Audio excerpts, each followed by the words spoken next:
बोले तुम चिंता मत करो, तुम्हारे पास ठाकुर जी हैं। बोले मेरे? बोले हाँ। कहाँ हैं?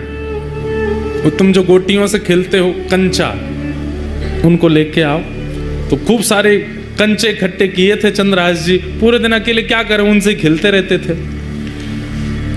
उन्हीं कंचों में एक बहुत सुंदर श्याम वर्ण के वो शालिग्राम जी थे, और उनको भी रखा था। नारद जी ने ढूंढ करके कंचों के बीच में शालिग्राम जी निकाले, बोले ये हैं, ये ठाकुर जी हैं। चंद्रहास, अब इन्हीं की सेवा तुमको करनी है। ये ठाकुर जी हैं, मैं तो इनसे खेलता था। तो बोले तो क्या हो गया, पता नहीं था ना तुमको, अब हम बता रहे हैं, ये ठाकुर जी हैं, शालिग्राम भगवान है। फिर शालिग्राम भगवान कौन होते हैं, कैसे होते हैं, पूरी कथा सुनाई नारद जी ने चंद्रहास जी को।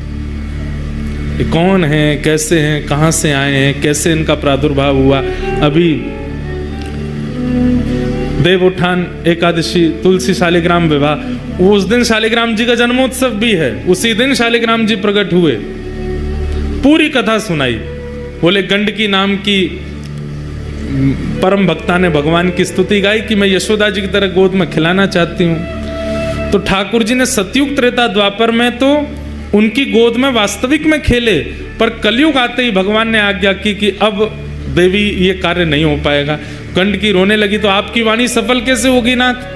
तब ठाकुर जी बोले तो एक काम करो, क्या तुम नदी बन जाओ और हम शालिग्राम बन करके तुम्हारे भीतर विराजेंगे, तुम्हारी गोद में खेलते रहेंगे। और वही गंडकी नदी बन गई, शालिग्राम जी उसमें विराजते हैं। ये पूरी कथा नारद जी ने चंद्रहास जी को सुनाई। चंद्रहास जी ने शालिग्राम जी की महिमा जान करके बड़े प्रसन्न हो गए और कहा, पर गुरुदेव मैं सेवा करूं कैसे? ना मुझ पर चंदन है, ना रोली है, कुछ भी तो नहीं है, ना इत्र है, ना कोई माला है, क्या कैसे करूंगा? तब नारद जी ने कहा, बोले सबसे सरल सेवा है इनकी। बोले क्या? दिखा के खाओ, धो के पी लो।